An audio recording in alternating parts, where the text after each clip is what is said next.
ओम श्री दुर्गाय नमः। दुर्गा जी के छठे स्वरूप को कात्यायनी कहते हैं।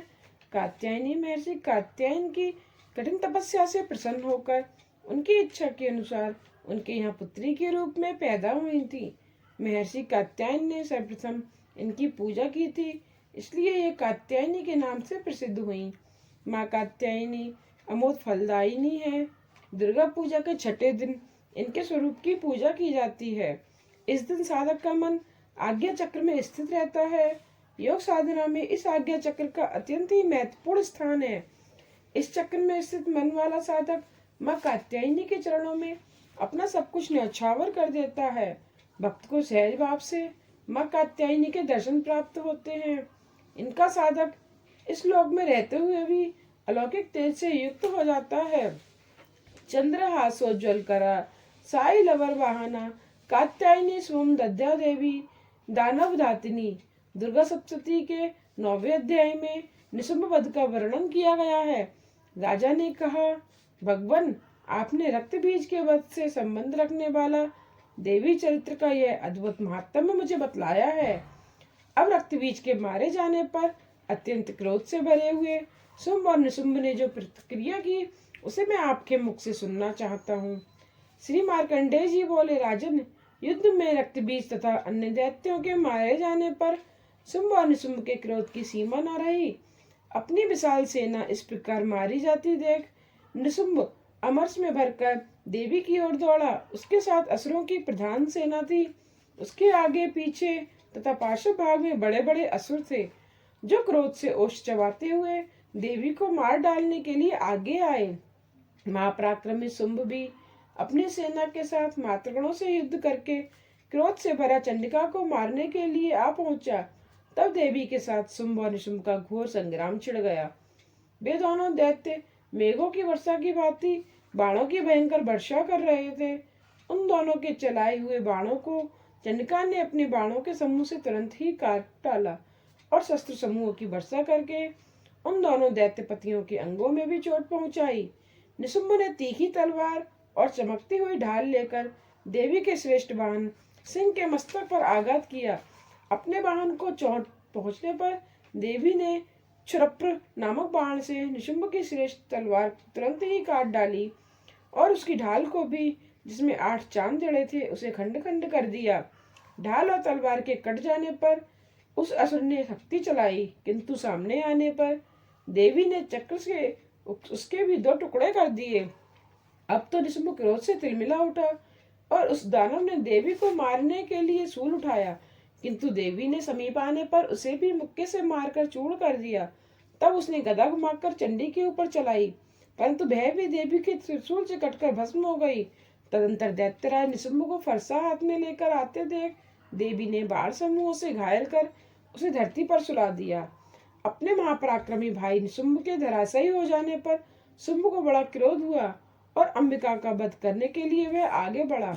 रथ पर बैठे बैठे ही उसने उत्तम आयुधों से सुशोभित अपनी बड़ी बड़ी 8 अनुपम भुजाओं से सारे आकाश को आच्छादित कर वह अति शोभा पाने लगा। उसे आते देख देवी ने शंख बजाया और धनुष की प्रत्यंजा से भी अति शब्द किया।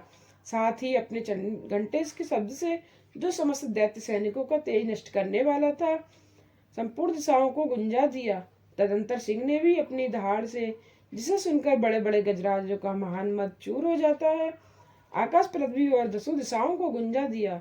फिर काली ने आकाश में उछलकर अपने दोनों हाथों से पृथ्वी पर आघात किया। उसने ऐसा भयंकर शब्द हुआ जिससे पहले के सभी शब्द शांत हो गए। तत्पश्चात शिवदूती ने दैत्यों के लिए अमंगलजनक अट्टहास किया। इन शब्दों को सुनकर समस्त असुर थर्रा उठे, किंतु शुंभ को बड़ा क्रोध हुआ। उस समय देवी ने उस शुंभ को लक्ष्य करके कहा, अरे दुरात्मा, खड़ा रहे, खड़ा रहे। तभी आकाश में खड़े हुए देवता भी बोल उठे, जय हो, जय हो। शुंभ ने वहां आकर ज्वालाओं से युक्त अत्यंत भयानक शक्ति चलाई। अग्नि में पर्वत के समान आती हुई उस शक्ति को देवी ने अपने दिव्य प्रभाव से दूर हटा दिया। उस समय शुंभ के सिंहनाद से तीनों लोग गूंज उठे।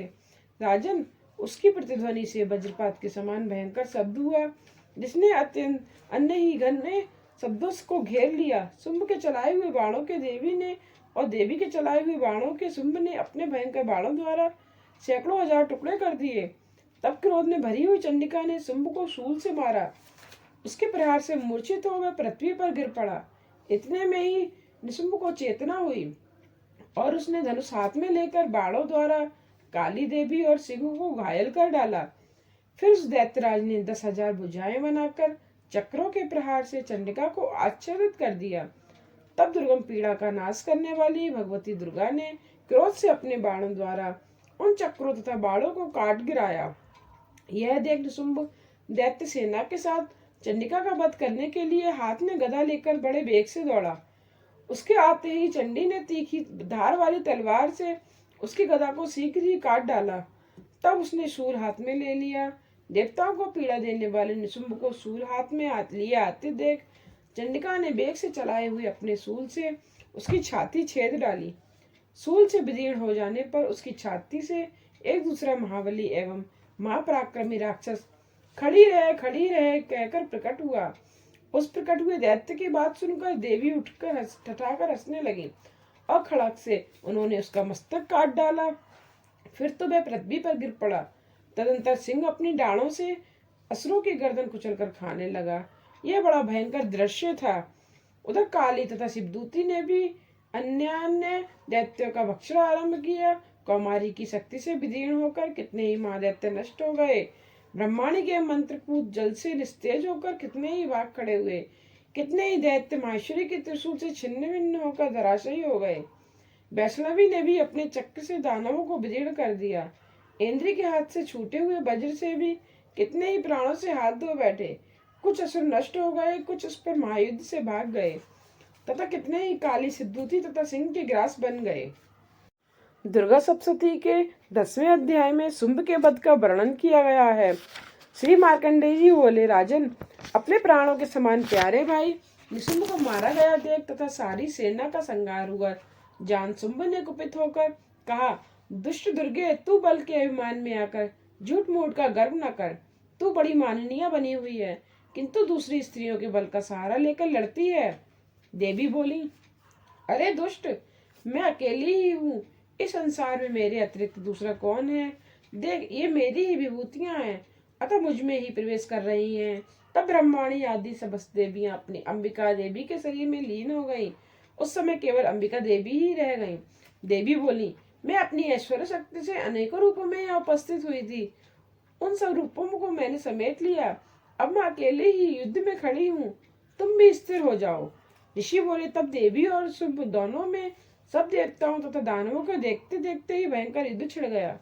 बाणों की वर्षा तथा तीखे शस्त्रों एवं दारुण अस्त्रों के प्रहार के कारण उन दोनों का युद्ध सब लोगों के लिए बड़ा भयानक प्रतीत हुआ। उस समय अंबिका देवी ने जो सैकड़ों दिव्य अस्त्र छोड़े, उन्हें दैत्यराज शुंभ ने अनेक निवारक अस्त्रों द्वारा काट डाला। इसी प्रकार शुंभ ने भी जो दिव्य अस्त्र चलाए, उन्हें परमेश्वरी ने भयंकर हुंकार शब्द के उच्चारण आदि द्वारा खिलवाड़ में ही नष्ट कर डाला। तब उस असुर ने सैकड़ों बाणों से देवी को आच्छादित कर दिया। यह देख क्रोध में भरी हुई उन देवी ने भी बाण चलाकर उसका धनुष काट डाला। धनुष कट जाने पर दैत्यराज ने शक्ति हाथ में ली, किंतु देवी ने अपने चक्र से उसके हाथ की शक्ति को भी काट गिराया। तत्पश्चात दैत्यों के स्वामी शुंभ ने 100 चांद वाली चमकती हुई ढाल और तलवार हाथ में ले उस समय देवी पर हमला किया। उसके आते ही चंडिका ने अपने धनुष से छोड़े हुए तीखे बाणों द्वारा उसकी सूर्य किरणों के समान उज्जवल ढाल और तलवार को तुरंत ही काट दिया। फिर उस दैत्य के घोड़े और सारथी मारे गए। धनुष तो पहले ही कट चुका था, अतः अब उसने अंबिका को मारने के लिए उद्यत होकर मुग्धर हाथ में लिया। उसे आते देख देवी ने अपने तीक्ष्ण बाणों से उसका मुग्धर भी काट डाला। इस पर भी वह असुर मुक्का तानकर बड़े वेग से देवी की ओर झपटा। उस दैत्यराज ने देवी की छाती में मुक्का मारा। तब उस देवी ने भी उसकी छाती में एक चांटा जड़ दिया। देवी का थप्पड़ खाकर दैत्यराज शुंभ पृथ्वी पर गिर पड़ा, किंतु पुनः सहसा पूर्ववत उठकर खड़ा हो गया।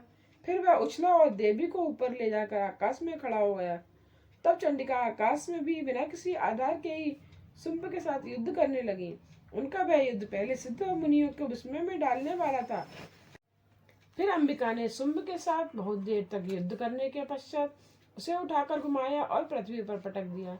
पटके जाने पर पृथ्वी पर आने के बाद वह दुष्टात्मा दैत्य पुनः चंडिका का वध करने के लिए उनकी ओर बड़े वेग से दौड़ा। तब समस्त दैत्यों के राजा शुंभ को अपनी ओर आते देख देवी ने त्रिशूल से उसकी छाती छेद कर उसे पृथ्वी पर गिरा दिया। देवी के त्रिशूल की धार से घायल होने पर उसके प्राण पखेरु उड़ गए और वह समुद्रों, द्वीपों तथा पर्वतों सहित समूची पृथ्वी को कंपाता हुआ भूमि पर गिर पड़ा। उस दुरात्मा के माने जाने पर संपूर्ण जगत प्रसन्न एवं स्वस्थ हो गया तथा आकाश स्वच्छ दिखाई देने लगा। पहले जो उत्पात सूचक मेघ तथा उल्कापात होते थे वे सब शांत हो गए और उस दैत्य के मारे जाने पर नदियां भी ठीक मार्ग से बहने लगी। उस समय शुंभ की मृत्यु के बाद संपूर्ण देवताओं का हृदय हर्ष तिरेक से भर गया और गंधर्वगण मधुर गीत गाने लगे। दूसरे गंधर्व बाजे बजाने लगे और अप्सराएं नृत्य करने लगी।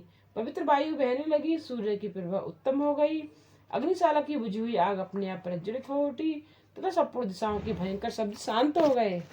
जय माता दी। दुर्गा सप्तशती के आगे के अध्याय के लिए चैनल को सब्सक्राइब करके बेल आइकन को प्रेस करना ना भूलिएगा, जिससे आगे आने वाली वीडियोज के नोटिफिकेशन आप तक पहुंचते रहें।